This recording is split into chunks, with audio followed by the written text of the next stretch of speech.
بسم الله الحمد لله حمدا كثيرا طيبا مباركا فيه كما يحب ربنا ويرضى أشهد أن لا إله إلا الله وحده لا شريك له وأشهد أن محمدا عبده ورسوله الناصح الأمين اللهم صل على نبينا محمد وعلى آله وصحبه أجمعين ومن تمسك بسنته إلى يوم الدين ثم أما بعد يا عباد الله السلام عليكم ورحمة الله وبركاته.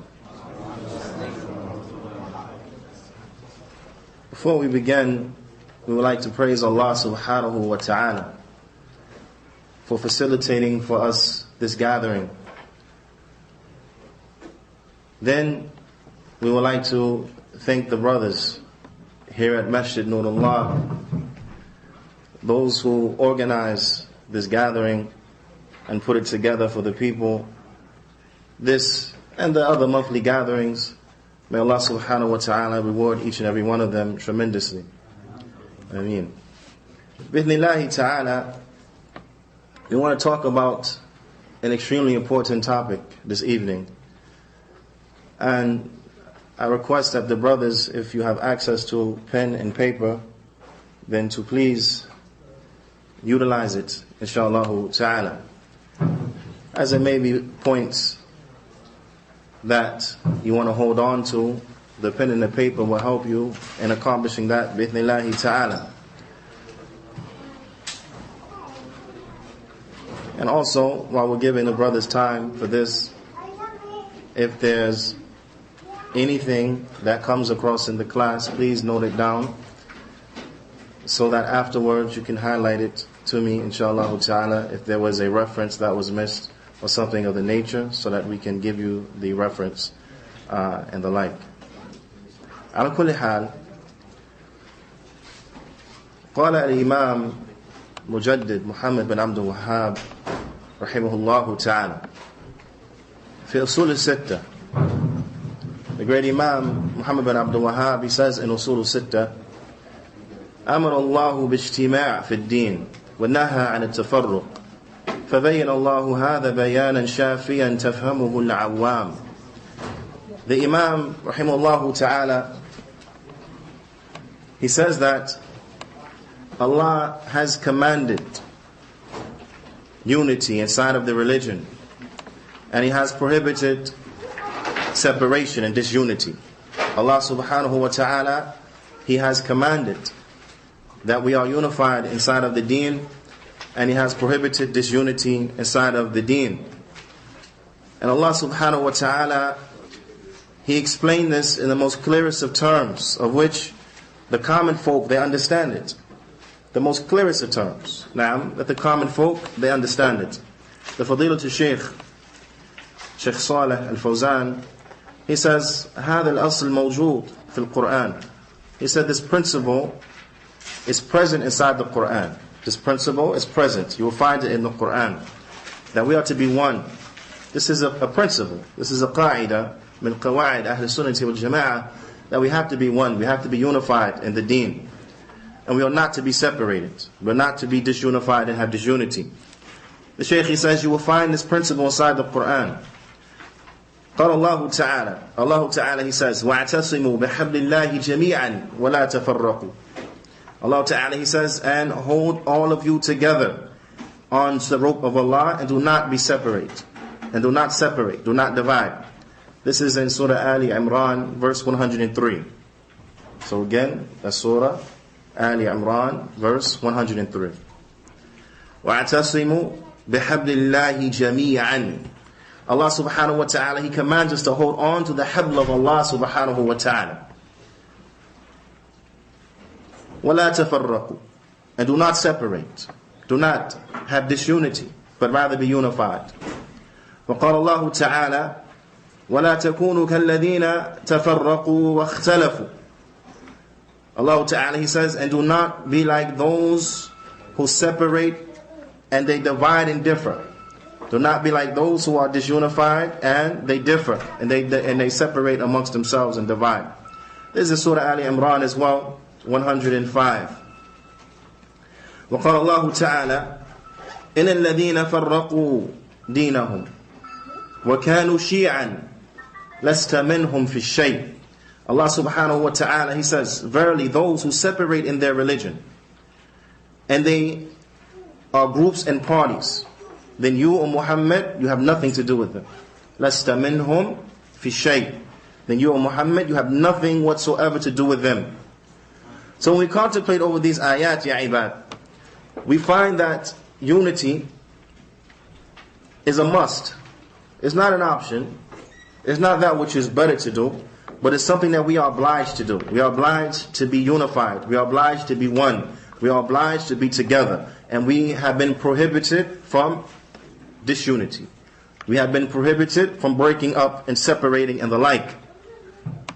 Allah Ta'ala, He says, شَرَعَ لَكُم مِّنَ الدِّينِ مَا وَصَّى بِهِ نُوحًا وَالَّذِي أَوْحَيْنَا إِلَيْكَ وَمَا وَصَّيْنَا بِهِ إِبْرَاهِيمَ وَمُوسَى وَعِيسَى أَنْ أَقِيمُوا الدِّينَ وَلَا تَتَفَرَّقُوا فِيهِ.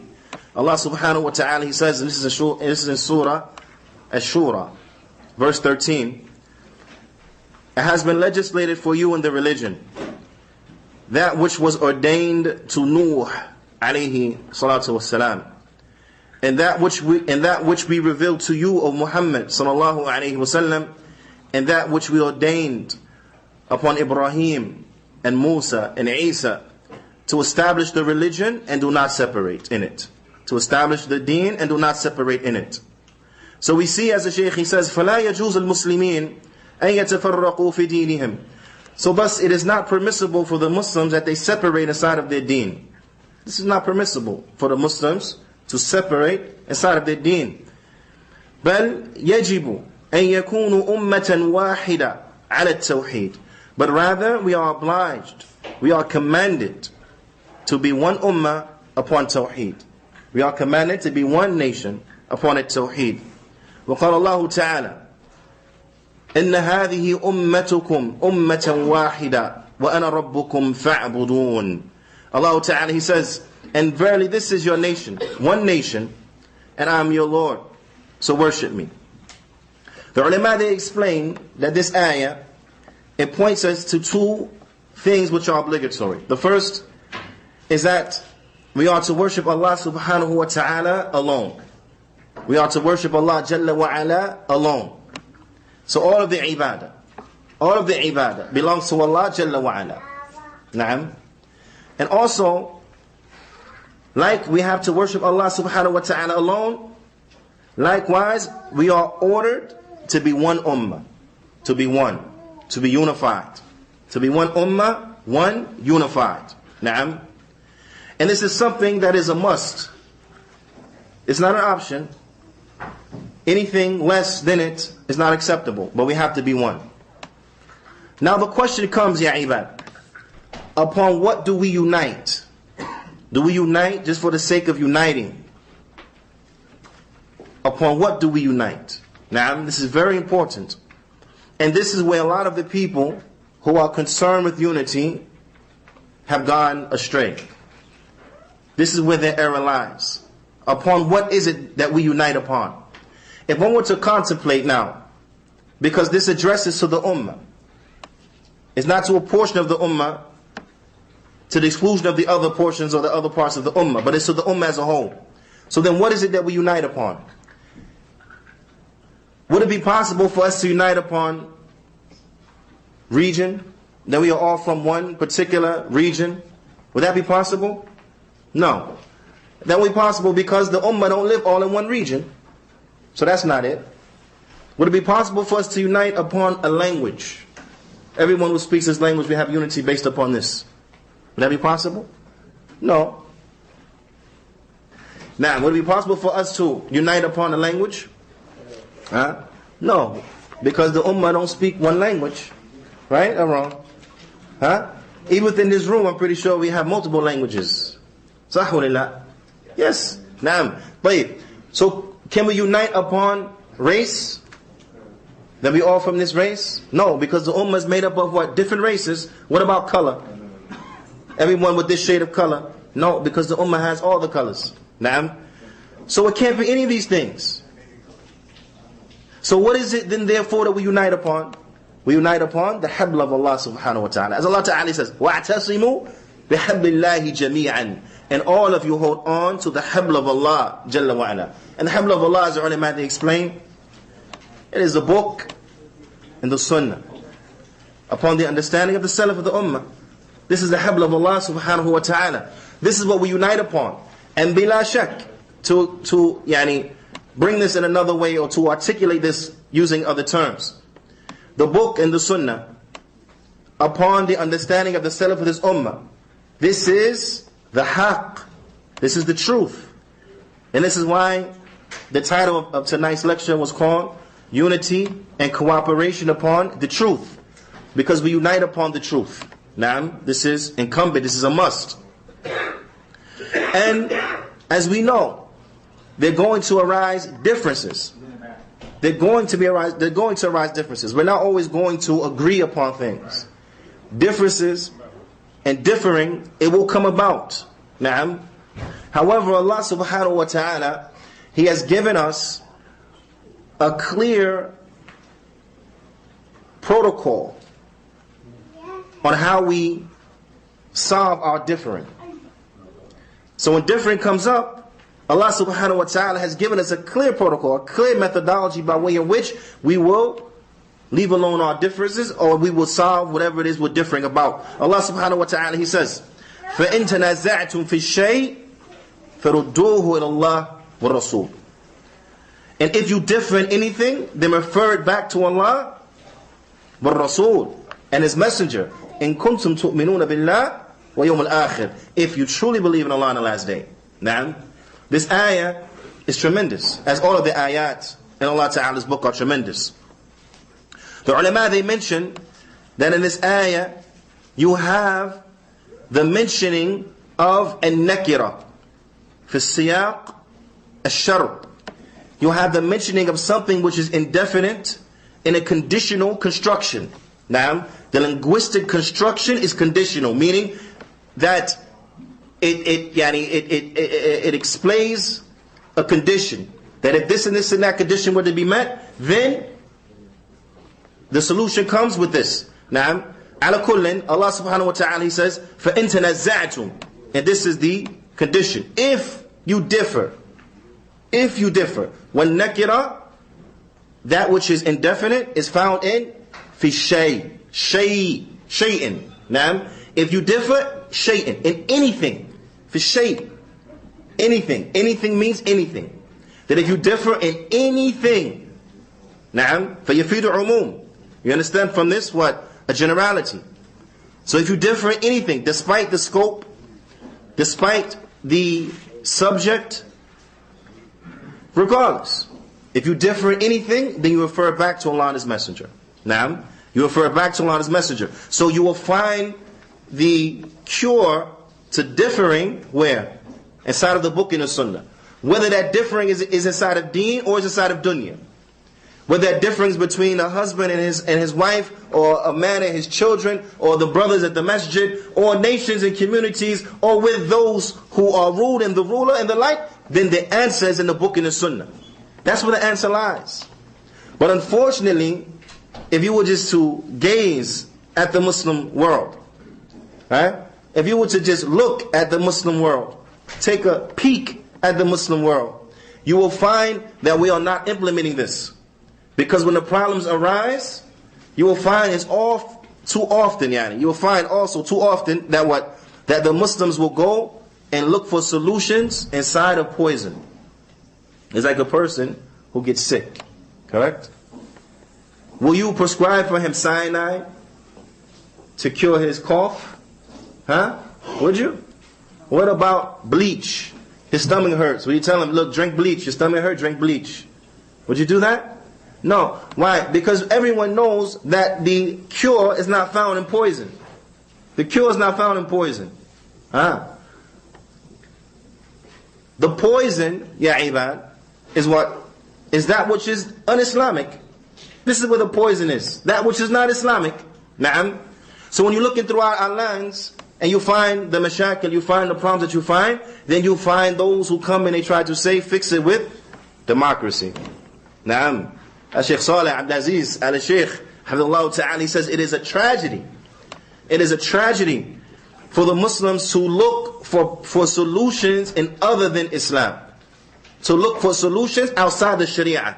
He said this is a tragedy. This is a tragedy. Naam. Because there are no solutions outside Sharia. Outside Sharia is only problems to be added to a problem. That's it. It's only problems to be added to a problem. It's like if you came to me and you said, yeah, you know what, my head, it hurts really bad. Right? So I tell you, no problem. Put your hand on the table. You put your hand on the table, then I take a mallet and I smash your hand with it. Right? Then I say to you what? Do you feel the pain in your head now? You say no, because you broke like 3 fingers. Now my hand is hurting. So I said, but look, at least I solved your headache. Is that a solution? Is that a real fix to your problem? No. I replaced the problem with another problem. Now, I replaced the problem with another problem and the like. You understand? So we have to look back to the Kitab and the Sunnah when problems arise. And we have to implement the principles, the rules, the guidance that we find inside the Kitab and the Sunnah. But too often you find that this is not the case, and this is why our problems are perpetual. This is why our problems, they are perpetual. Ala kullin, we have to refer our differing back to Allah subhanahu wa ta'ala and to the Messenger sallallahu alayhi wa sallam, which means we refer back to the book and we refer back to the Sunnah. This is a must. This is a must. Allah subhanahu wa ta'ala, He is pleased that we would do this. Allah subhanahu wa ta'ala is pleased that we would do this. As the Prophet sallallahu alayhi wa sallam, he explains to us in the authentic hadith that has been collected and is sahih from the hadith of Abu Hurairah radiyallahu ta'ala anhu, where the Prophet sallallahu alayhi wa sallam, he said, Inna Allah yarda lakum thalathan, that Allah ta'ala, He loves for you 3 things. Allah ta'ala, He loves for you 3 things. I want you to contemplate over these things. And ta'buduhu wa la tushriku bihi shay'a, that you worship Him alone and you do not associate any partners with Him. Wa an ta'tasimu bihablillahi jami'an wa la tafarraqu, and that you hold on, all of you, together to the rope of Allah and you do not separate. وَأَن تُنَاصِحُوا مَنْ وَاللَّهُ اللَّهُ أَمْرَكُمْ, and that you give good advice and you are sincere to those whom Allah subhanahu wa ta'ala has placed over you as rulers. This hadith can be found in Sahih Muslim, and as we mentioned, narrated by who? Abu Hurairah radiyallahu ta'ala anhu. Allah subhanahu wa ta'ala, He is pleased that we worship Him alone. He is pleased that we are together, we are unified, and He is pleased that we act sincere, we display sincerity, we illustrate sincerity, and we give good, sincere advice to those who are rulers over us, to our Muslim rulers. Naam, to our Muslim rulers. Ala kullin, it is a must, ya ibad, that we come together upon the Haqq. That we come together upon the Haqq, upon the truth. Anything shy of this will never work, will never happen. But we have to join together upon the Haqq. Naam. And we have to be wary of those groups and those individuals that want us to believe that we can join together upon other than the Haqq. That we can come together and we can unite upon other than that which is the truth. Naam. And they display, these individuals, a principle which is erroneous from its beginning to its end. Although they may call it the Qa'ida al-Dhahabiyya, the golden principle, the golden rule. But this is not the case. Ala kullin, they say, نجتمع فيما اتفقنا عليه ويعذر بعضنا بعضا فيما اختلفنا فيه, is that we come together on what we agree upon and we forgive one another, we overlook what we differ about. This principle, bila shak, is false. It's false. From its beginning to its end. From its alif to its ya. From its A to its Z. It's false. But I want you to hold that principle in your mind, because we're going to come back to this, inshallah ta'ala. Right? I want you to hold this principle in your mind. We're going to return back to this point, bi'ithnillahi ta'ala. As we said before, we have to hold on to the book and the sunnah. And the book and the sunnah, bila shak, we have to understand it according to the understanding of the Salaf, according to the understanding of the Sahaba. Naam. We have to be one. We have to cling and stick to al-jama'ah. The jama'ah is that which coincides with the haqq. Is that which the Sahaba, they were upon. So if we want to be from the jama'ah, then we have to stick to the haqq. We have to stick to that which they were upon and cling to it. The Prophet ﷺ, he commanded us with this. He commanded us with their way. To cling on to his sunnah and to the sunnah of the Khulafa al-Rashideen. As it comes in the hadith of Irbad bin Sariyah, the famous hadith. فَعَلَيْكُمْ بِسُنَّتِي وَسُنَّةَ الخُّلَفَاءِ الرَّاشِدِينَ الْمَهْدِيِّينَ مِنْ بَعْدِي عَدُّوا عَلَيْهَا بِالنَّوَاجِذِ. Na'am, to the end of the hadith. That it is binding upon you my sunnah, and the sunnah of the rightly guided khulafa after me. Bind on to it with your molity. Na'am. Ala kullin, the shahid is that the Prophet ﷺ, he said, alaykum bi sunnati. It is wajib, binding upon you my sunnah. وَالسُنَّةِ الخُّلَفَاءِ الرَّاشِدِينَ الْمَهْدِيِّينَ مِنْ بَعْدِي, and the sunnah of the rightly guided khulafa, which points us to the obligation of being upon that which the Sahaba were upon. It is a must. Na'am. Also, in the hadith of iftiraq, wherein the Prophet ﷺ, he informed us, وَسَتَرِكُ أُمَّتِي عَلَى 73 فِرْقَةً كلها في النار إلا واحدة فقلنا ومن هي تلك فرقة يا رسول الله فقال ما أنا عليه اليوم وأصحابي. When the Prophet ﷺ, he said that my ummah will divide into 73 different sects. All of them will be in the fire except for one. To which it was asked, and which is that one, O Messenger of Allah? To which he replied, that which I and my companions are upon today. So this is another clear indication that we have to follow the sunnah and be upon that which the companions were upon, radiyallahu ta'ala anhum ajma'in. This is a must, this is necessary. Nah? So we have to stick to their way. And we have to know that what coincides with the haqq, what they were upon, this is al-jama'ah. This is al-jama'ah. As it comes in the hadith, ثبت عند الحاكم وابن أبي عاصم من حديث عمر رضي الله تعالى عنه قال النبي صلى الله عليه وسلم عليكم بالجماعة. The Prophet صلى الله عليه وسلم, he said, it is incumbent, binding, wajib upon you to stick to the jama'ah, to stick to al-jama'ah. نعم.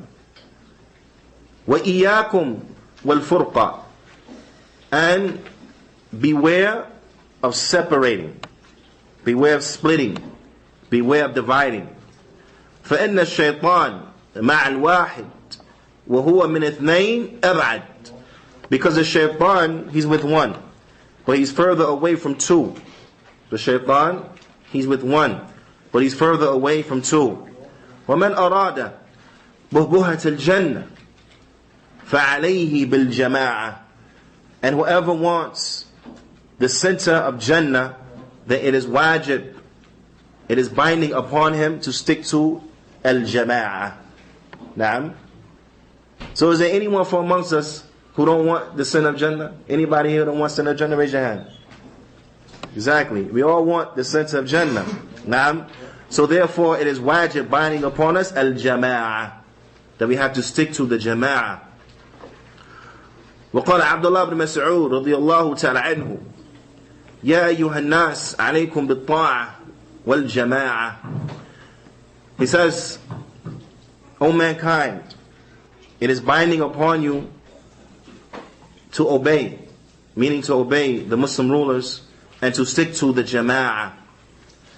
فإنها حبل الله عز وجل الذي أمر به. Because verily it is the rope of Allah Azza wa Jal which He commanded with. وَمَا تَكْرَهُونَ فِي جَمَاعَةٍ خَيْرٌ مِمَّا تُحِبُّونَ فِي فُرْقَةٍ. And what you hate in being together, what you hate in unity, is better than that which you love in separation. What you hate in unity is better than what you love in separation. So being one and being together is a must.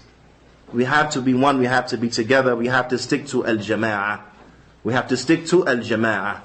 And the jama'ah, it is that which coincides with the truth. It is that which the Sahaba radiyallahu ta'ala anhum were upon. This is what we unite upon. And this is what we cooperate upon. We cooperate upon the Haqq. We cooperate with those who are upon the truth. We cooperate with those who are clinging to the Sunnah and the way of the Sahaba. We cooperate with those who are upon the Sunnah in reality, not those who make claims. Now, because you have a lot of people who make claims. And this is important for us to understand. And this is why we have to know the qawa'id of da'wah salafiyya. It's not sufficient that we speak about salafiyya, but we have to know what is salafiyya. Now, so we have to understand that our cooperation is not just with those who say ana salafi. Our cooperation is not just with those who say I am salafi.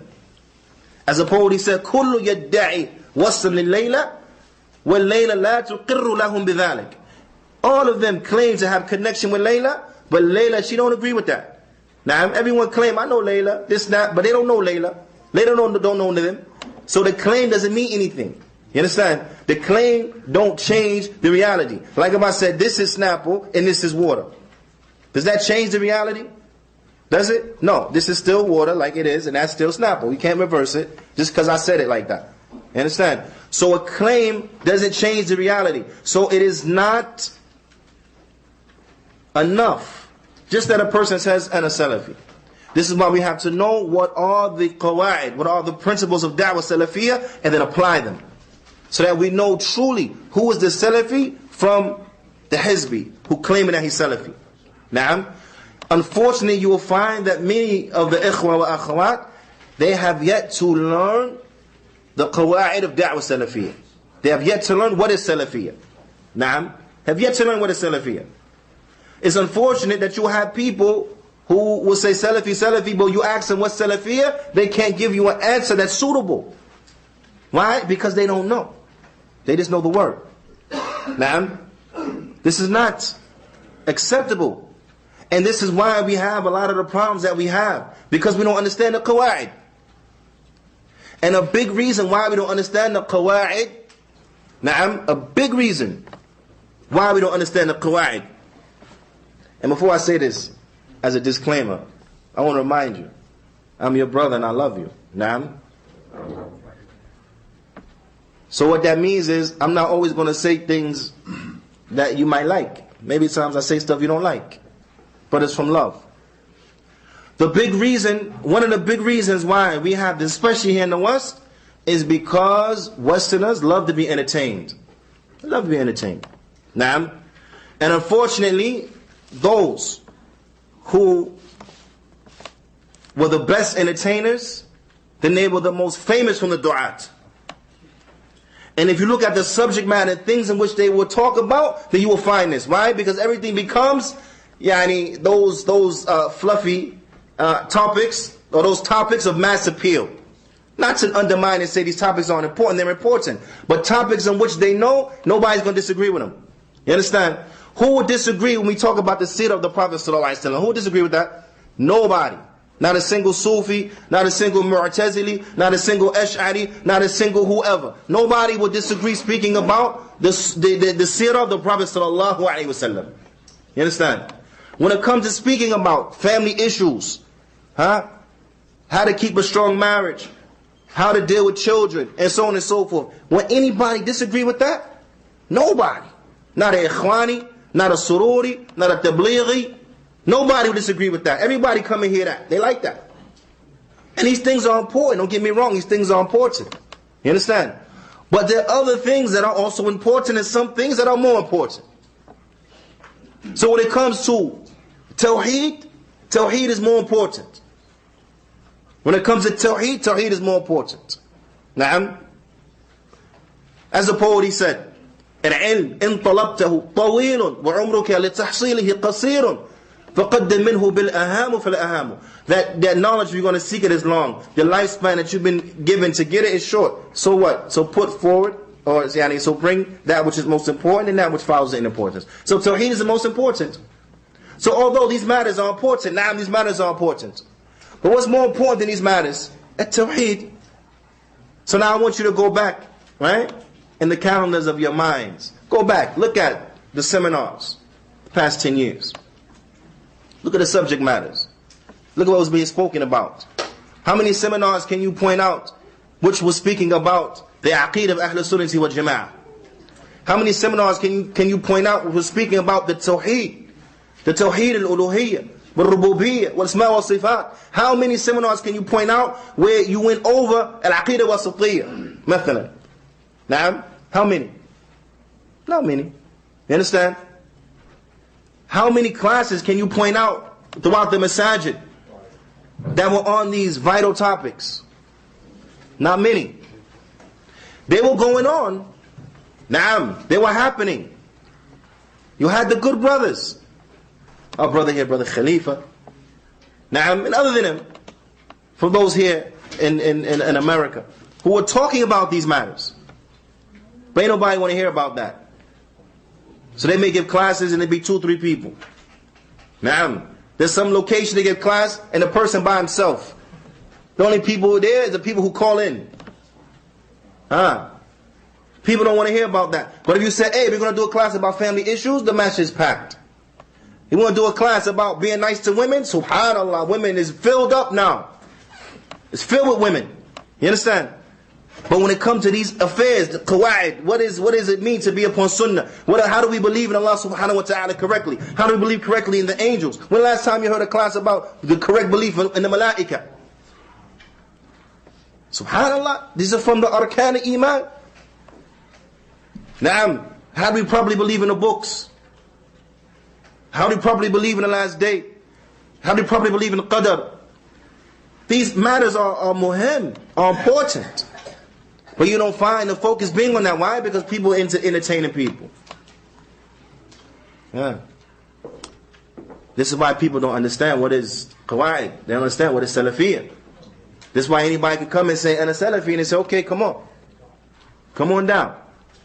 But it's not sufficient. It's not enough. A person has to truly be upon the Salafiyah. He has to truly believe correctly in Allah subhanahu wa ta'ala, in His angels, in the books, in the messengers, in the day of judgment, in qadr, khayrihi wa sharrih. His aqeedah has to be sahiha. Naam. And the application, his methodology, the way in which he calls to Allah subhanahu wa ta'ala, his minhaj has to be sahih. Has to be sahih. You understand? If a person comes and he's showing you signs in his minhaj, like he goes against the rulers, he speaks bad about the rulers, so he shows you deficiencies in his minhaj. Don't say he's acceptable because his aqeedah is okay. No, signs and deficiencies in the minhaj point to deficiencies in aqeedah. Because like Shaykh Rabi' hafidhullah ta'ala, he says that the aqeedah and the minhaj mutalazimatan, they go together. Just like the shahadatan go together. Naam. The aqeedah, the minhaj, they go together, just like shahadatan go together. Can you bring ashhadu an la ilaha illallah and that's it? No, but you also have to bring wa ashhadu anna Muhammadar Rasulullah. Can you bring wa ashhadu anna Muhammadar Rasulullah and that's it? No, you have to bring ashhadu an la ilaha illallah. Naam, you need them both. Wait, for aqeedah minhaj, you need them both. So if you find deficiencies in a person's minhaj, this is a sign that he has deficiencies in his aqeedah. Naam. So this is a sign that what? That perhaps this one, he's what? He's not Salafi. You understand? But how are we able to identify these things if we don't know the qawa'id? We have to know the qawa'id. فَعَلَى كُلٍّ, we unfortunately had taken to being entertained and not to being educated. And this is what adds to a lot of our problems. So when we find these individuals, when we run across these personalities that we have gotten attached to because they entertain us very well. But when it becomes clear and apparent from them signs which illustrate to us that they are not upon that which is correct, sometimes it's hard for us to shake them due to a lack of implementing the principles. Now, and this is not surprising, because you can't implement a principle that you don't know about. You understand? You can't implement a principle you don't know about. So it's not surprising. But the point is that we have to make a concerted effort to learn what is the Sunnah, to learn what is a Salafiyya. Now, we have to make a concerted effort to learning this. And this is by studying the works that the ulama, they have penned. For example, Usul al-Sunnah by Imam Ahmad, Sharh al-Sunnah by Imam al-Barbahari, and so on and so forth. We have to learn, we have to study. And when we learn and study and start to apply these qawa'id, it will become easy for us to unite upon the truth, because we will know the truth is. Whereas without that, it will be impossible to unite upon the truth. How are we going to unite upon the way the Salaf, you know the way the Salaf is? And this is why we have problems. I'll give you an example. What we're talking about now. If a person comes forth and he says, you know, the Sahaba, they differed in Aqeedah. Right? Some people blow it off. They say, okay, here's what he said. But Ahl Sunnah, when they hear such things, all kinds of alarms go off. You understand? It's not a light thing. It's something that is tremendous. Because what they intend by this is something that is evil, something that is vile. But you find that Ahl al-Bid'ah, they are opportunistic. You understand? They are worse than con men. They are like beasts of prey who prey upon their game. They wait for vulnerability. Even the lion, as strong as he is, he doesn't attack the gazelle when they're in a position of strength. Does he? No. He attacks them when they're not aware, when he sees an opportunity. And when he strikes at their weakest link. This is the way of Ahl al-Bid'ah. This is their way. You understand? So they're not going to give you the courtesy of coming and saying, hey, I'm a Mubtadi', I want to confuse you right now, so listen up. But they're going to come and they're going to bring things that are confusing to the general masses of the people as a way to something bigger, because they have an agenda. This is only step one. They have the step process. They want to bring you to something bigger. So they're coming and they'll say, you know what? The Sahaba, they differ in Aqeedah. Na'am. And then they make tashwish. They say because some say the Prophet ﷺ, he saw Allah, and some say he didn't. Like our mother Aisha, who said that whoever says he saw Allah, they're lying. Na'am.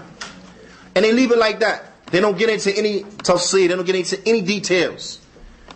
And it's a sign of Ahl al-Bid'ah. They always stick to generalities. They never get into details. This is one of their signs. Ala kullin, when we look at the detail of this issue, we realize that the Sahaba, they didn't differ in Aqeedah. They didn't differ.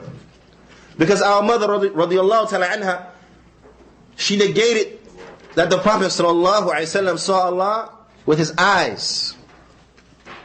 As Shaykh Rabi' explains.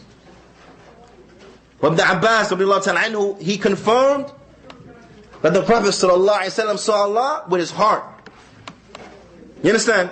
So he agreed with our mother Aisha that the Prophet sallallahu alayhi wa sallam, he did not see Allah with his eyes. He agreed with her.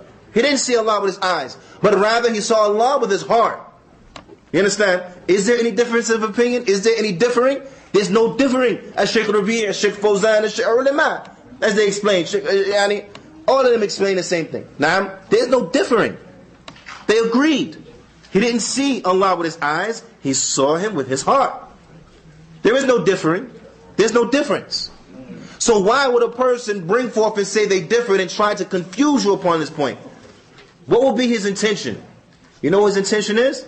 His intention is that if he can get you to believe that, if he can get you to buy that, then he can get you to buy that differing in Aqeedah is not something that should hinder us from coming together. If they differ, then we can differ and still work together, still cooperate. You understand? This is how they lay down the foundation for that principle that we mentioned. Now we're coming back to. We come together on what we agree about, and we forgive each other and what we differ about. Naam. This is why you find these individuals trying to water down the da'wah, saying, oh, if they differed and we know that they didn't differ, meaning the Sahaba, they did not differ, but they come with this lie. They differ, so it's okay. Be easy on the Hizbi. Be nice to him. Let's work with him. Bring him close. Cooperate. Make a, whatever. Make a group, organization with him. So on and so forth. Now, make a jam'iyyah with him. And that. And it's okay. This is some hikmah. This is what they call hikmah. But it's not hikmah. Wallah, ya ikhwa. This is not hikmah. What they call a hikmah is not hikmah. It is the opposite of hikmah. Naam. Because hikmah, وَضْعُ شَيْءٍ فِي مَوْضِعِهِ, is you put everything in its proper place. And when it comes to cooperation, we cooperate upon birr and taqwa. That's what we cooperate. Not upon ithm wal udwan. Allah subhanahu wa ta'ala, He says, وَتَعَاوَنُوا عَلَى الْبِرِّ وَالتَّقْوَى وَلَا تَعَاوَنُوا عَلَى الْإِثْمِ وَالْعُدْوَانِ. The ulama of tafsir, they explain that what is meant by birr here in this ayah, كُلُّ مَا يُحِبُّهُ اللَّهُ وَيَرْضَاهُ من الأفعال والأقوال الظاهرة والباطنة. That what is meant by birr in this ayah, what we cooperate upon, birr, it means everything that Allah loves and is pleased with, from statements and actions, those that are external and internal. Okay? This is what's meant by birr. So when one reflects upon this now, then he understands that has to be upon haqq, that coincides with haqq. Allah loves the haqq, He's pleased with the haqq, pleased with the truth. Naam. And they explain that taqwa, what is meant by taqwa here, is tark. كل ما يكرهه الله من الأفعال والأقوال الظاهرة والباطنة. And that taqwa here means to leave off everything that Allah hates, from statements and actions that are apparent and hidden, that are external and internal. That you leave it off. Leave off those things that Allah subhanahu wa ta'ala does not like. This is what is meant by taqwa. Naam, in this ayah. With that being the case now, our ta'awun has to be with those who are upon the sunnah of the Prophet sallallahu alaihi wasallam, and upon that which the Sahaba were upon. Because this is what coincides with birr and taqwa. But to cooperate with a mubtadi' who denies the names and attributes of Allah, based upon this now, would that be something that is acceptable? No. To cooperate with those who differ with the way of the Salaf, would that be acceptable? No. The Salaf, they were one in their aqeedah, correct? Naam.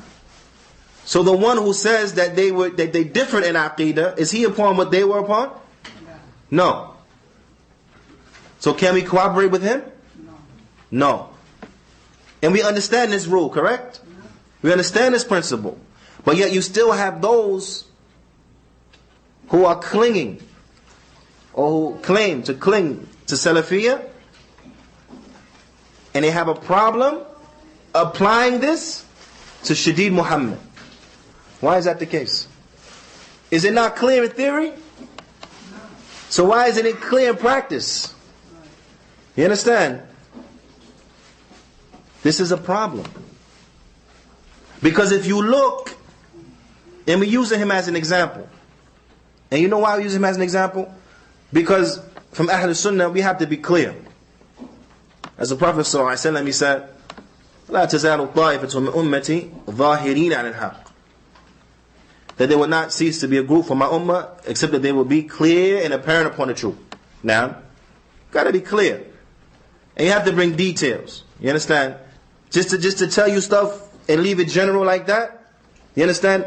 is not the way of Islam. It's not the da'wah of Islam. Now, wa'abdullah. Does the ayah in there? Worship Allah alone. Does it end there? No. وَلَا تُشْرِكُوا بِهِ شَيْئًا. And don't associate partners with Him. Don't make shirk. It's very clear. Worship Allah. Don't worship Isa.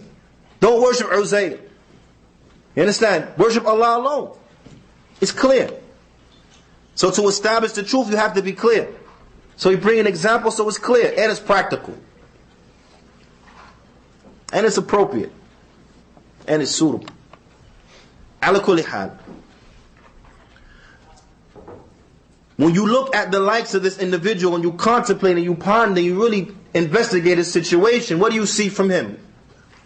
You see from him that he is an individual who not only shows his errors in Aqidah, like this statement, now, that the Sahaba different in Aqidah. He not only shows us errors like this, and errors like his belittling of Tawheed, and the like. He shows us he has what? Bad understanding. Su' fahm.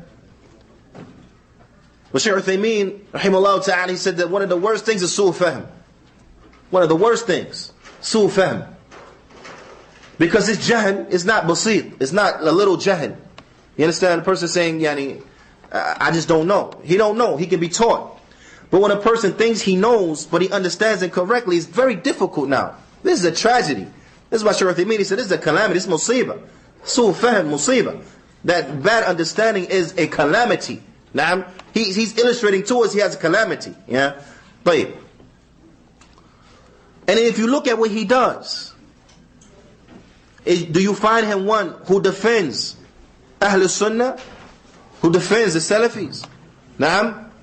When the Mubtadi'een raised their head from the Asha'ira wa ha'ula that came speaking bad, making takfir of Shaykh al-Islam Taymiyyah, making takfir of Shaykh al-Albani, naam, and he had Abu Shaykh bin Baz, Shaykh Uthaymeen, rahimahumullah ta'ala, and he had a resurgence almost. You understand? Did you find him standing up and defending the Sunnah, saying, la, this is not correct, so on and so on? You didn't find this from him, nor those who are with him. When the people who are famous in calling to bid'ah, be it Hamza Yusuf, be it Zayd Shakir, be it Zarbozo, be it whoever, you understand? Do you find from them any refutation where he mentions them by name? Any refutation where he mentions them by name and refutes them for the bid'ah that they are upon? You don't find any refutation like this. You understand? But when it comes to those who are upon the Sunnah, those who are striving to call to the Sunnah, those who have been defending the Sunnah, those who raise up and they warn the people from Ahlul Bid'ah, those who warn from Bid'ah and Ahlul Bid'ah. Because Bid'ah don't walk around by itself. You understand that, right? Bid'ah don't walk around by itself, but it's carried by the Mubtadi'. They refute in these ones and the like. You find that the likes of this individual, Shadid in particular, and those who with him, they're quiet about Ahlul Bid'ah, but they're speaking about the people who are defending the Sunnah, warning against Bid'ah and the Mubtadi'. You find that his pen can mention them by name. But the many years that he was supposedly calling people and trying to teach them, he's quiet about the Mubtadi'ah. This is a tragedy. So we bring him as an example of who not to work with, who not to be with. Why? Because of these things that we're mentioning. Because he's an individual who's clearly not treading upon the truth. And when you investigate his situation, you will find that he's an individual who he works with Ahlul Bid'ah. He works with Ahlul Bid'ah. He cooperates with Ahlul Bid'ah. I mean, you here, you know this better than I do. Huh? You know this better than me. He'll come to town. He visit you. No, but you know where he be at, right? And you know what they're upon. It's not the Sunnah. You understand? But when one looks at this and he takes it back to his original claim that the Sahaba different in Aqidah, he's not surprised by his actions. Because this is what that understanding will eventually bring you to. These are the actions that understanding will bring you to. You understand?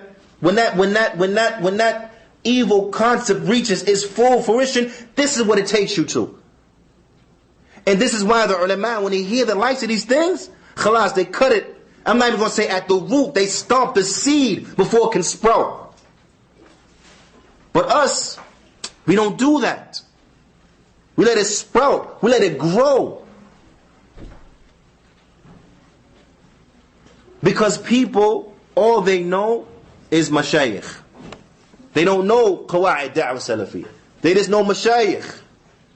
So a person comes and he says, but mashayikh said it's okay. Mashayikh different. Mashayikh said he's like this. We supposed to stop now? Huh? Or do we look at the principles? I'm asking you a question. Do we stop or we look at the principles? Right.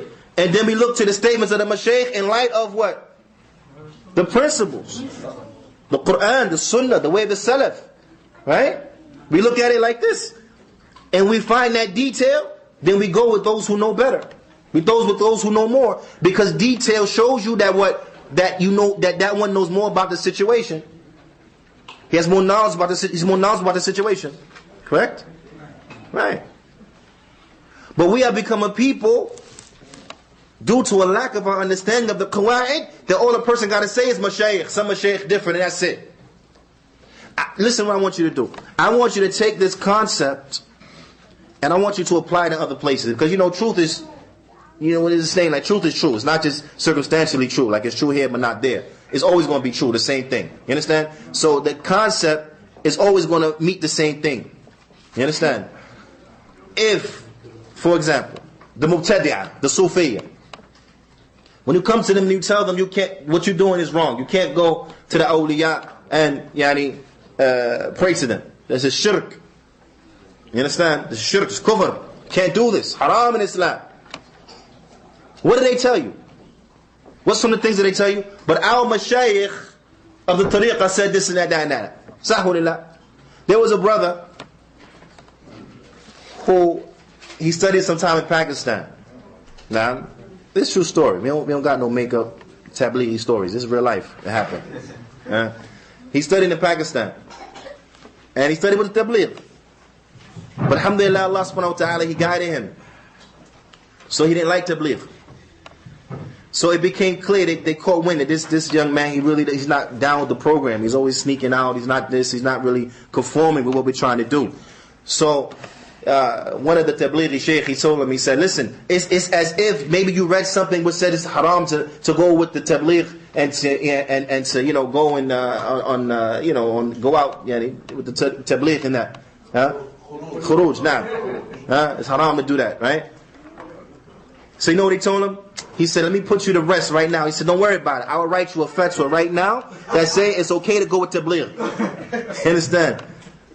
Now, if someone came back and say, look, the shaykh gave me a fatwa, say I go with tabligh. Do we say, okay, and fihi khilaf, so be quiet, no problem. Ta'awud ma'a.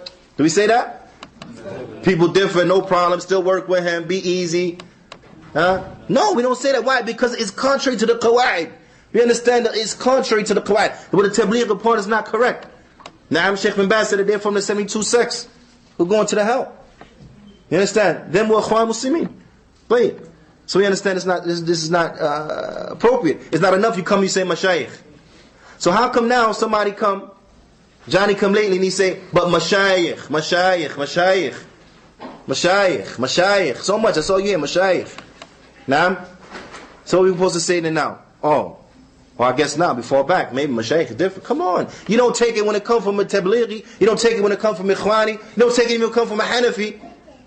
Who telling you, no, don't wipe over your sock, you can only be kind. You say, but no, the proof say other than that. He said, what our mashayikh say. You do accept it from him? Do you accept that? Or do you make mess anyway? You make mess anyway. Naam. So why are you accepting anybody coming and say mashayikh? Without investigating. What did the mashayikh say? What was the question? What was the answer? So on and so forth, without applying his qawa'id. Those mashayikh who bring you principles, details, so on and so forth. Bringing the statement, the reference, where it's found, and how it differs with the Aqidah and the Sunnah wal Jama'ah. We have to apply the qawa'id. We have to learn the qawa'id. It's not sufficient. Naam. And I don't want you to think that this is a lecture that's a refutation of Shadeed Muhammad. I don't want you to think that. He's an example. And reputation upon him, alhamdulillah, nah. But this is not the total theme. The theme is that we have to cooperate upon the truth. We have to be able to identify it and its people. And we have to be able to know what is contrary to it, so we stay away from those individuals and we have no cooperation with them. This is incumbent, this is a must. Naam. And he is an example. And whoever else fits the bill, same thing will be said about them. Whoever's with him, same thing said about them. Naam.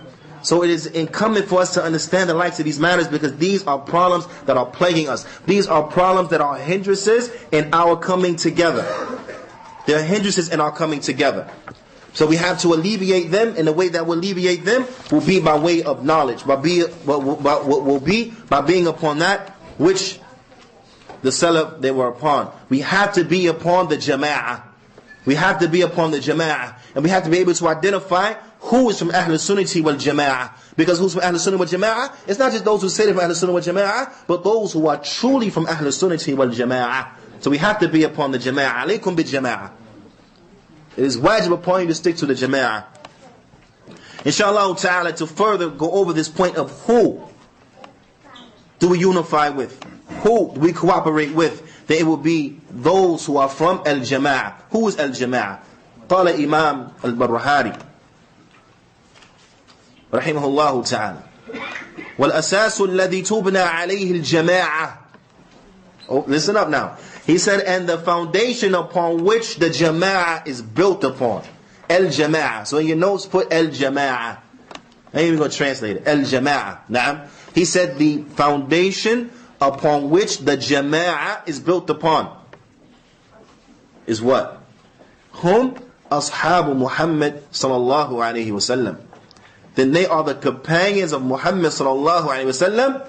Rahimahumullah ajma'een. And may Allah have mercy upon all of the companions. Naam.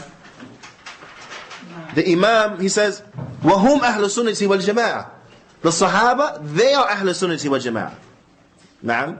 The Sahaba. And those who what? And those who follow them. Naam.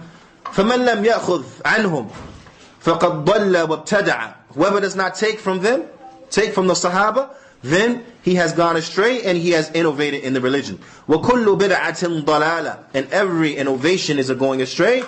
وَالضَّلَالَةِ وَأَهْلُهَا فِي النَّارِ. And the going astray and its people are in the fire.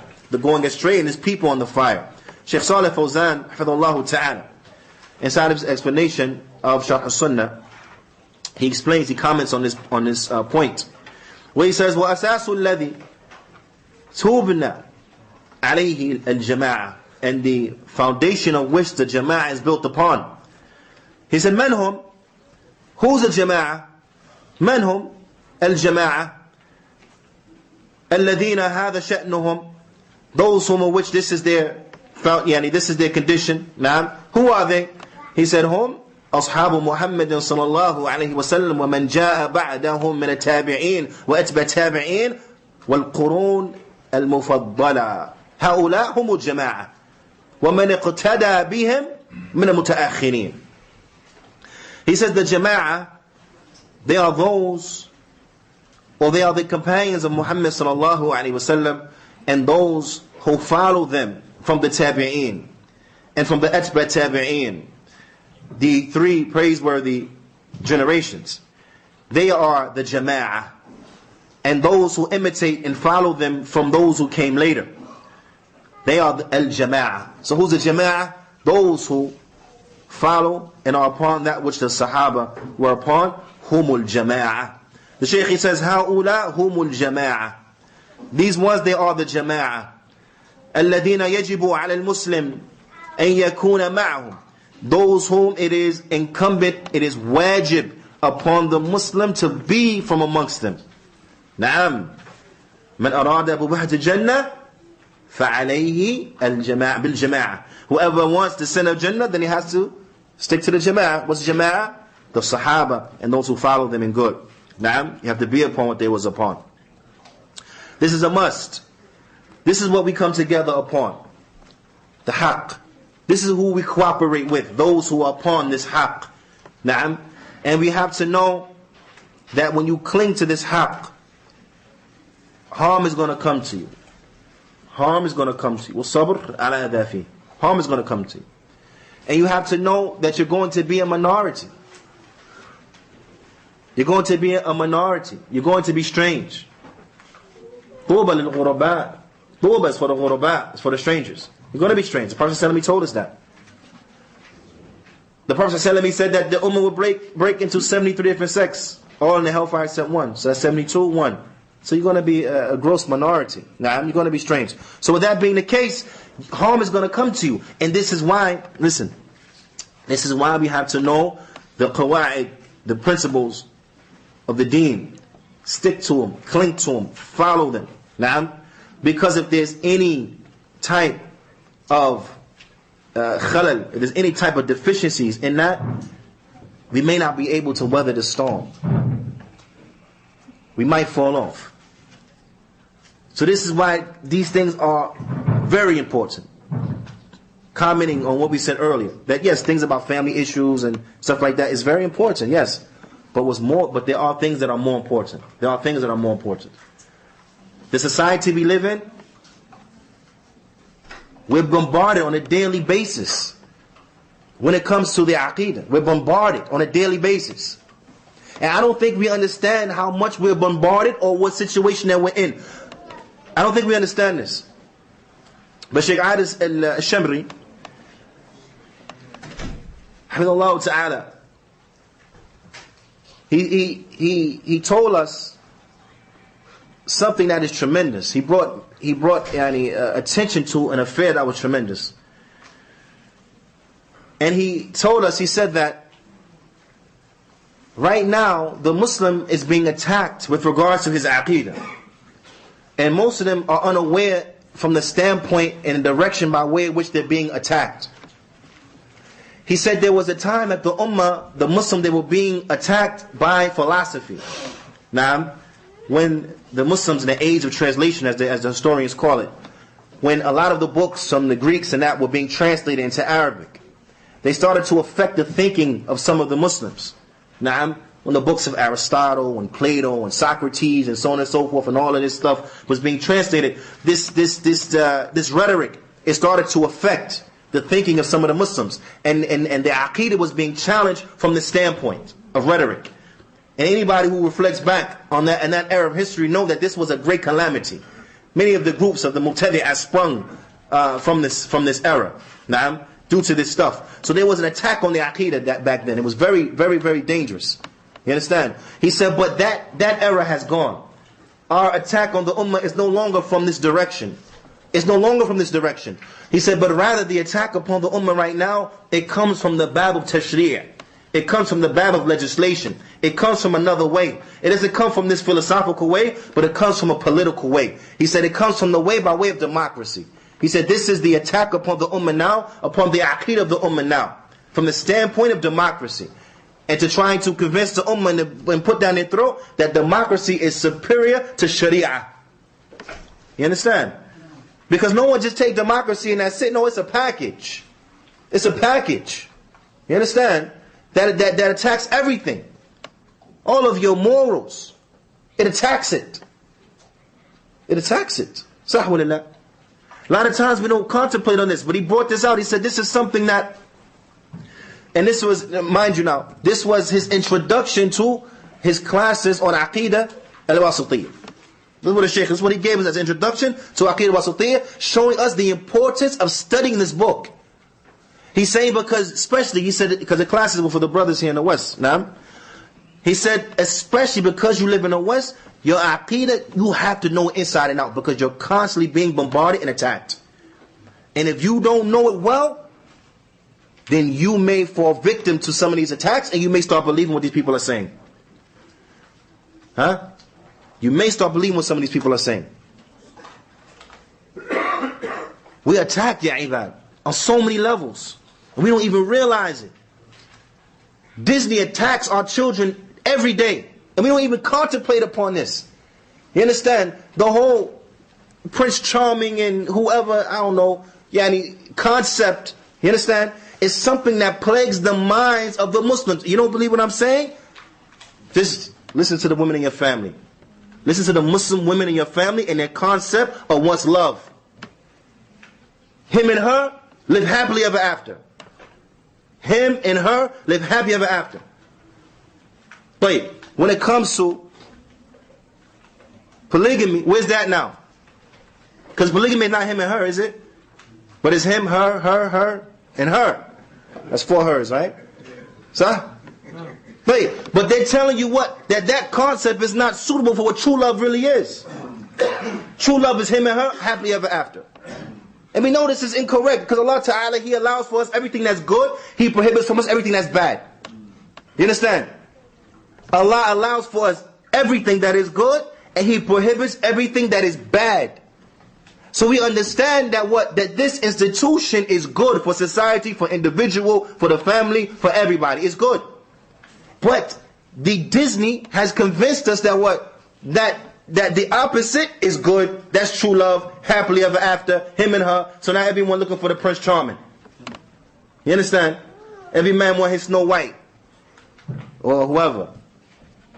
This is an attack on the Aqidah. This is attacking our morals.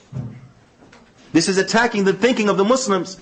So many Muslims have been affected by this concept. So many Muslims have been affected by this concept. Ala kullin. This is why we have to know the Aqidah inside and out. This is why we have to look back to what the Sahaba were upon. Not that which we find these individuals saying, not that which we find inside their literature, their novels and so on and so forth, but that which the Sahaba were upon. Turn a blind eye to this. With their concept, we know it doesn't work. Look at the percentage and statistics when it comes to extramarital affairs. Over 80% they say. Over 80%. Which shows us that that him and her happy ever after don't work. You understand? What works? What's the solution to the societal problem? Islam. The Sharia, the Sunnah. That's a solution. Naam, that's the Haqq. That's a solution. Ala kulli hal. I'm saying that to say this, right? This is an example. I don't want you to get too caught up in illusion and examples. This is an example that we have to learn the Aqidah inside and out because we are being attacked from so many different areas and so many different ways in which we may not be understanding. We have to stick to this. And when you stick to this, right? Because it's not like you're not being attacked. You're still being attacked, yani. Whether you know it or not, you're still being attacked. But when you stick to this, then no doubt the attack will be more. They're going to harm you. They're going to harm you. The harm from the outside and the inside. Because the Muslims are going to harm you too. Ahl Bid'ah, they're going to harm you. The Hizbiyin, they're going to harm you. Naam. They're going to harm you. So we have to be firm upon this. And we have to unite and cooperate upon this. We have to help each other upon this. So the asas, the foundation of the masjid, it can't be because we all from this place or we from that place, look like this, look like that, talk like this and all like that. No, it has to be because we are all striving to be upon the sunnah of the Prophet ﷺ, upon the way of the Salaf. This is what brings us together. Nothing else. This is what brings us together. Islam. That we love each other for Allah. Naam. This is what brings us together. Naam. And if you have this, then you'll be able to help one another to weather the likes of these storms. So the Shaykh, he says, this is what the Muslims have been, it's incumbent upon them to be with the Jama'ah. This is the Jama'ah which is wajib for the Muslims to be with. وَلَوْ نَالَهُ مَا نَالَهُ مِنَ الْأَذَى. Regardless of what may touch him from calamities or from harm. Whatever harm comes to him, he has to stick to this. He has to be upon this. Now, he's going to be harmed. Now, so regardless of what harm comes to him. وَكَذَلِكَ وَمِنَ التَّهْدِيدِ. And regardless of what threat comes to him. Because you're going to be threatened. You're going to be threatened. You're going to be threatened financially. If you don't conform with this and that group, then they're going to hurt you financially. You're going to be threatened from this way. This is why our Shaykh Ahmed Subi'i, Hafidhullah Ta'ala, he encouraged the Salafis to be financially independent. That way, can't nobody come and play games with you financially. They can't pull your financial strings. This is why Shaykh Mufli Rahimahullah Ta'ala said, we won't sell our da'wah for a Kuwaiti dinar.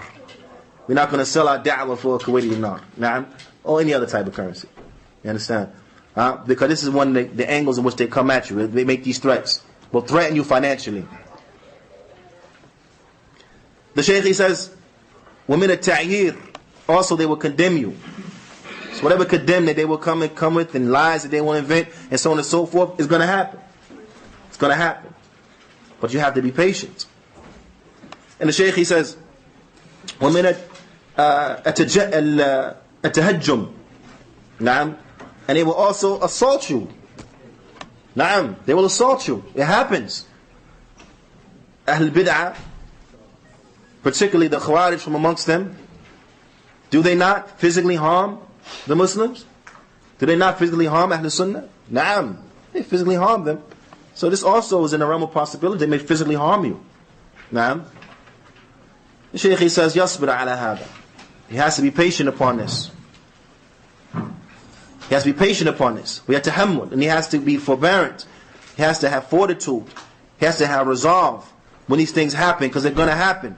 مَا دَامَ أَنَّهُ عَلَى الْحَقِّ, as long as he's upon the truth. As long as he's upon the truth, he has to be patient. نعم. فَلَا يَنْحَرِفْ عَنِ الْحَقِّ, and he's not to go away from the haqq. He's not to deviate from the haqq. بَلْ يَصْبِرْ عَلَى مَا أَصَابَهُ, but he has to be patient upon that which will afflict him. He has to be patient upon that which will afflict him. نعم. وإلا فإنه سيكون هدفا المغرضين ودعاء السوء. He said, and if not, if he doesn't display the likes of his patience, then he will become the target for the exploiters. He will become the target for the exploiters. As we mentioned, Ahl Bid'ah, they're exploiters. They're opportunistic. They're opportunists. They look for an opening and they try to exploit that opening. They look for a weakness and they try to prey upon that weakness. If they see from you a lack of resolve, if they see from you that you may be convinced, that you may be influenced by money and so on and so forth, then they'll do it. Then they'll do it. As they have done it to so many other people in the past, and as they continue to do it. Because when the people come and they only want to talk about these things that generate a mass appeal, what do you think some of the underlying reasonings for that is? More people, more money. You understand? More people, more money. So if they know they can get you like this, then they'll come at you from this standpoint. Stop talking about Sunnah. Stop telling people about Tawheed. Stop talking about Aqeedah. Aqeedah separate people. We want to bring them together. Talk about fiqh, talk about seerah, talk about whatever. Just don't talk about these things that might get people mad. You understand? Because they see they can exploit this person's love or money. So remove this from your heart. Busy yourself with the akhirah. Because what's most important is our aqeedah, our minhaj. It's not for sale. It's not for sale. Naam. And this is what is important. But ala kullin, if they see weakness, they will prey upon it. So be careful. And those du'a, those evil callers, and those callers upon falsehood, this is what they call the people too. When they see the likes of these weaknesses and they call them away from the sunnah, and they'll try to flatter them, and they'll try to give them, and they'll try to whatever. Yani, and from the games in which they play. So be careful. What will help you into weathering these storms is knowing the aqeedah of Ahlul Sunnah wal Jama'ah, the qawa'id, and applying them. And beware of hizbiyah. And beware of the love of personalities. Because of hizbiyah, as Shaykh Falah Ismail, Hifdhullah Ta'ala, he explains. He said that it is to have a love and hate. To love and hate. To have loyalty and disloyalty for other than the book and the sunnah. Now, this is a summarized definition of hizbiyah. To love and hate and have loyalty and disloyalty for other than the book and the sunnah. This is hizbiyah. So it directs us to what? That we are supposed to be the opposite. So our love and our hate, our loyalty and our disloyalty is based upon the book and the sunnah. It's not because that's my man. It's not because I grew up with him. Not because I like the way he talked. It's not because, we traveled together, I really got to know him. No, forget all this. It's based upon the book and the sunnah. Na'am. And the like. So the Shaykh, he goes on and he says in conclusion, he says, أصحاب محمد صلى الله عليه وسلم والذين جاءوا من بعدهم الذين اتبعوهم بإحسان هم أهل السنة أي أهل الطريقة الصحيحة. He says, so those, or he said the companions of Muhammad sallallahu alaihi wasallam, and those who come after them, and those who follow them in good, then they are Ahl Sunnah. Now, they are Ahl Sunnah, and they are the those who are on the right path. They are those who are on the correct path. ثم قال الشيخ حفظه الله تعالى. Then the Shaykh, he says, وهم الجماعة حقيقية, and they are the jama'ah in reality. And this is what I want you to understand, that the jama'ah, كما قال عبد الله بن مسعود ما وافق الحق وإن كنت وحدك. The jama'ah is what coincides with the truth, even if you're by yourself. Even if you're by yourself. So it is not a stipulation or condition for the jama'ah that you have to be large in number. But some people who don't understand correct is what they think. You have to have a lot of numbers in order to be a jama'ah. So they try to get people like this, people who are in love with numbers. أتوقف يعني الأذان إن شاء الله. طيب بسم الله والحمد لله والصلاة والسلام على رسول الله وبعد. Again, in conclusion, the Shaykh, he mentions, فضيلة الشيخ العلامة Shaykh Salih al-Fawzan حفظه الله تعالى, he mentions أصحاب محمد صلى الله عليه وسلم والذين جاءوا من بعدهم الذين اتبعوهم بإحسان هم أهل السنة. He says that the companions of Muhammad sallallahu alaihi wasallam and those who come after them from those who follow them in good, they are Ahl Sunnah. Naam, they are Ahl Sunnah. So again, Ahl Sunnah is not just anyone who says that he is Sunni, not just anyone who says he is Salafy. You understand? But it's those who are upon that which the Sahaba and those who follow them were upon. Those who upon that which the Sahaba were upon. Now, this is Ahl Sunnah. Those who follow the Sunnah of the Prophet ﷺ and that which the Sahaba were upon. Fair? Not those who just say it. Because if this was our criterion, then we'll still be working with Abu Muslima. We'll still be working with Abu Usama. We'll still be working with Jamiyya Ihya Turab wa Abdul Rahman ibn Khaliq. We'll still be working with Abu Saq al-Hawaini wa Muhammad Hassan wa Abdul Azim Badawi. And other than them, they all say they're Salafi. Was that enough? Huh? It's not enough. But rather, the person must do what? He must be upon what? The Sunnah of the Prophet ﷺ. A person must be upon the Qur'an and the Sunnah, right? And that's it? Naam, that's a trick question. And the manhaj of the Salaf al-Salih. Naam, don't get confused. Someone come and say Qur'an wa Sunnah. Everybody say Qur'an wa Sunnah. Sahwa lillah. Don't Tabligh say Qur'an wa Sunnah? Yeah. Ikhwan say Qur'an wa Sunnah? Yeah. Everybody say Qur'an wa Sunnah. Because you have to. As Shaykh Albani rahimahullah ta'ala said, because if you didn't, then you make takfir on yourself. So you have to say Qur'an wa Sunnah. Naam? But the difference is that what? Upon the fahm of the Salaf of the Ummah. Ala kulli hal, that's Ahl Sunnah wal Jama'ah. Those who are upon that which the Prophet ﷺ and his companions were upon, and those who come after them, who follow them in good, they are Ahl Sunnah. And they are upon the tariqah that is sahiha. They are upon the way that is right. ثم قال الشيخ حفظه الله تعالى. Then the Shaykh, he says, هم الجماعة, they are the Jama'ah in reality. وأما اجتماع غيرهم على أمور باطلة. He said, and as far as those gatherings or those groups that come together, they unify and cooperate upon other than what they are upon. Okay? Because Ahl Sunnah cooperate and come together upon the Qur'an and Sunnah, upon the Salaf al-Salih. In other words, upon the Haqq. Naam, upon the Haqq. So other than them, when they come together and unite, they unite upon the opposite of Haqq, Batil. Naam. You understand? So the Shaykh, he says, وَأَمَّا اجْتِمَاعٍ غَيْرِهِمْ عَلَى أُمُورٍ بَاطِلَةٍ. That other than them who come together, they come together upon falsehood.